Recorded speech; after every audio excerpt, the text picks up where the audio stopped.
Welcome back. We're about to start overtime. All right, here are the rules. We already know 2 minutes, 2 10-minute periods, golden goal.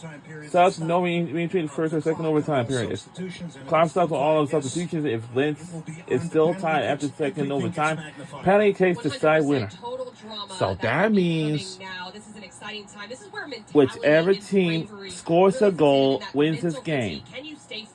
And that's the first rule. That's how it goes. And we're still rooting for is East Carolina Pirates. I know we didn't win the game in the first overtime, but now we're going to the second overtime. East Carolina was much more calm. Our jerseys is white and Memphis is blue. Let's stay calm, stay focused. But even though we've battled this before, it's still not enough. Well, that's a microcosm really on for how the game has gone so far. Memphis is that more raw, get after it mentality team, and they're continuing that passion, which we love to see from Memphis. And then this has been a real tactical, calm, composed approach from East Carolina. So it's interesting that the huddles kind of reflect what we've seen throughout 90 minutes. Unified groups, that's for sure. Memphis in blue, East Carolina in white. You look at Finley Lavin, who's had an outstanding game at center back here today as a sophomore. You also look there at Sydney Schnell, who is the leading scorer for East Carolina. She could certainly put her mark on this game, as could this young lady, Ashley Henderson, with 9 goals on the year, has 3 in the tournament. It only takes one. It's golden goal. You get it. It's over. It's huge drama, and you will grab that ticket to the NCAA tournament. Jacqueline Metz is the referee.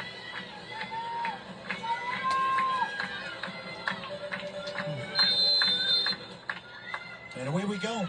And we are on the way in overtime. Here we go. A huge payoff if you get this golden goal. See Memphis taking any more risk here, or is it just continue the same, be careful of transition, and let's continue to probe and see if we can finally get that first goal of this game. From minute 1, the outside backs have gotten into the middle third really high, and I just see them continuing to do the same thing. Leave Hogg and Lavin at Here's the a back shortcut to platinum status. Just fill up 6 times with Shell V-Power Nitro Plus, the premium gasoline. Will help rejuvenate your engine. Here's Lavin. What? Super game for her.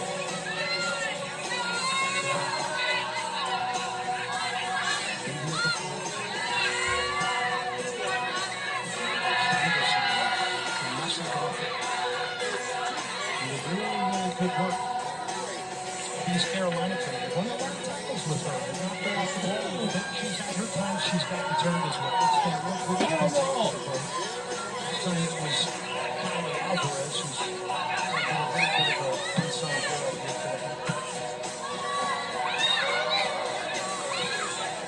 Yeah.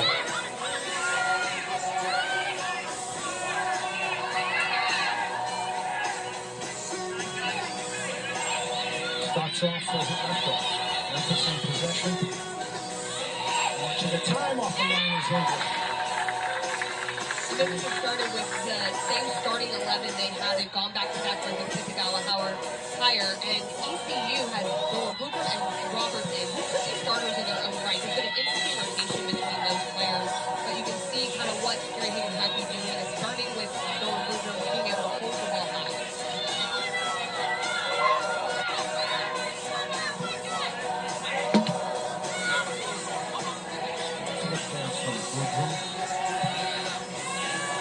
One back.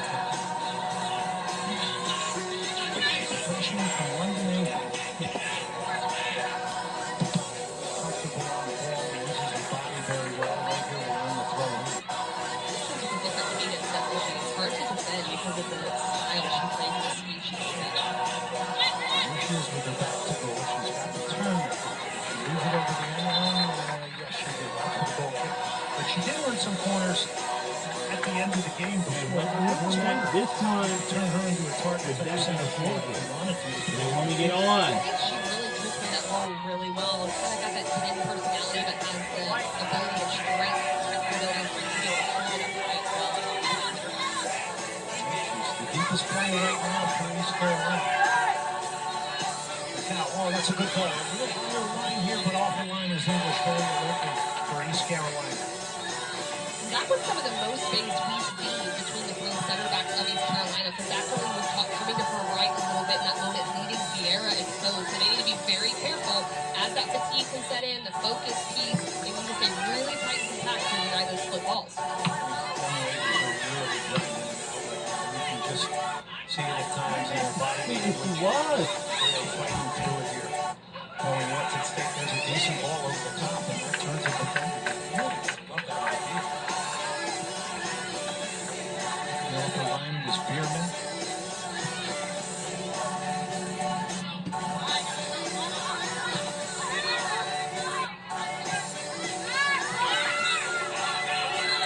Facing the kill. One more Nickel. Knocks it inside. Kipigawa couldn't control it. Seto has stepped up to win. And the referee, Captain Metz, gets in the way of that one.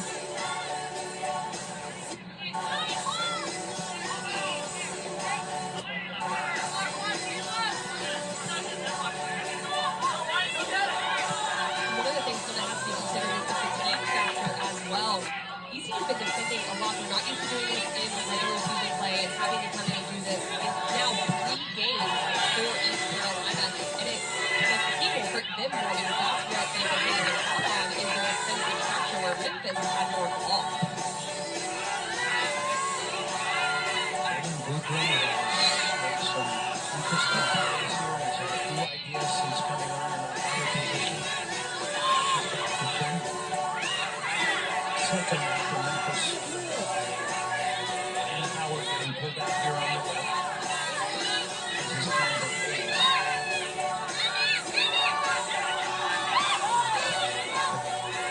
Picks out the right backs. Oh, Henderson's got some space. She's in behind him. He's Still in the lead. Tries to Still. and English is going to go up inside.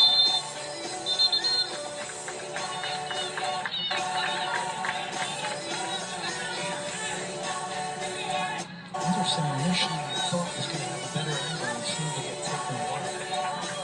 Definitely just went a little bit wide in that space, but what was really essential was the breakdown in midfield. Erica Roberts was caught high, so McCall was able to get on the ball. Too much pace on this ball. Alvarez does recover well. This is a bit of a scary moment, but she trusts her goalkeeper. You can hear English calling for it from the field. Zachary leaves it, and they're able to gobble it up, but that's those little moments of fatigue and the mental side as Erica Roberts actually does go out. I'm not surprised to see that because she was caught up a little bit too high in the defensive space. Well, and that's all it takes, right? You've been saying this all game. One There's a moment. mental Henderson was taking a lot to get past. Not seeing him getting behind as much.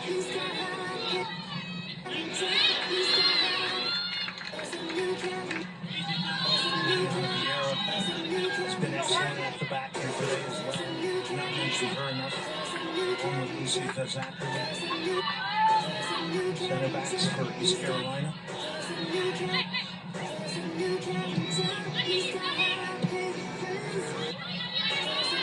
Gowan trying to get turned. It's still loose. It's a chance. It's a save from English. She did it with Howard. No chance there to end it. Now English comes up big again.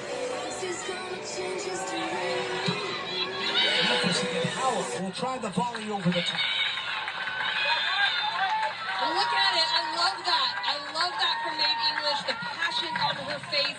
And there is not going to be a bigger save than this. What a great turn from Kitagawa. Great defending, but it falls to Howard. I don't know how she makes that save. It's right in All right, front this of is her. all down And to it's this. played And so whichever team obvious. Perot wins plays this it game across. will be They are the defending champions. really I mean, well. whichever And team again, win, the goalkeeper, whatever Maeve team English, comes up so big. scores a goal, wins the game, and the game will be over. What a chance for Howard. What an If even not, bigger then we had to go into second overtime. That English, was as you all mentioned. down to this. Whichever team makes a goal, When Howard wins does, the it might seem game, like a and will be small the thing, but she lifts it, and it AAC gives Maeve champions. English a chance. If that's low, I think that goes in. Who will be the crown champion? First real chance here in overtime with under 3 minutes left in the first 10-minute session. Falls to Memphis. Aiken will knock it back to Maeve English. And we're near the 2-minute mark, and we'll be under 2 minutes to go in in overtime. In the first overtime. And second overtime will be up next. That's another ball turned in behind.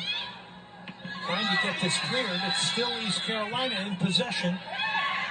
At the top of the box, there's a Block. block. Oh. And they really may be out of shape if they can get it forward here quickly. No, a great tackle to win it back. Oh my goodness. This is getting physical out here. And now it'll be cleared from Memphis. And we're back Getting away. a little bit more open here now.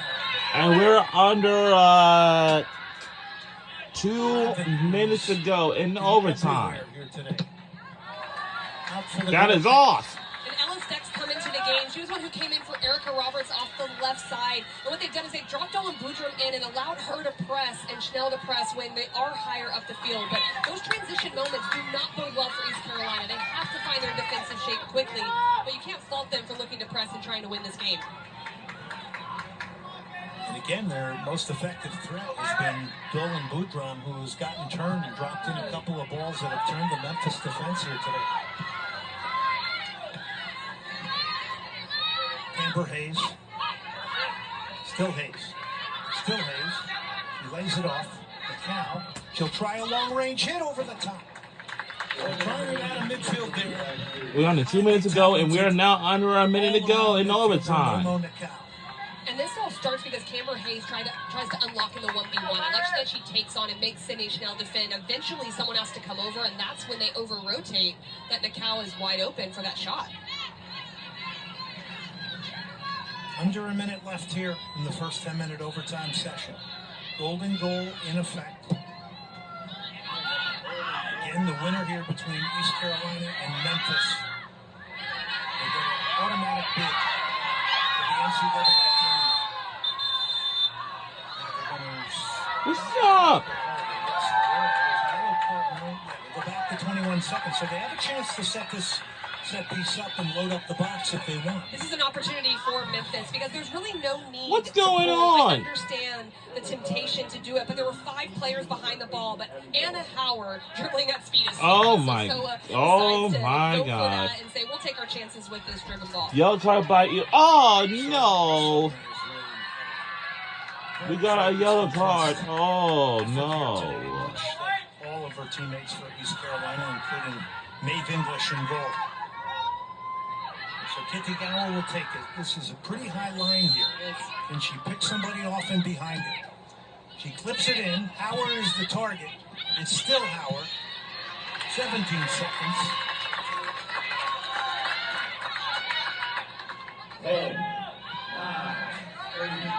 Lavin is just going to drive it forward. And that is going to do it. We are on to a second overtime session. Now we'll do it for the first overtime. And now, second overtime is coming our way. Here in this first period. Howard denied on the doorstep. It would have been over. Maeve English having a game of her life. So I We'll be would right say back. to anyone who is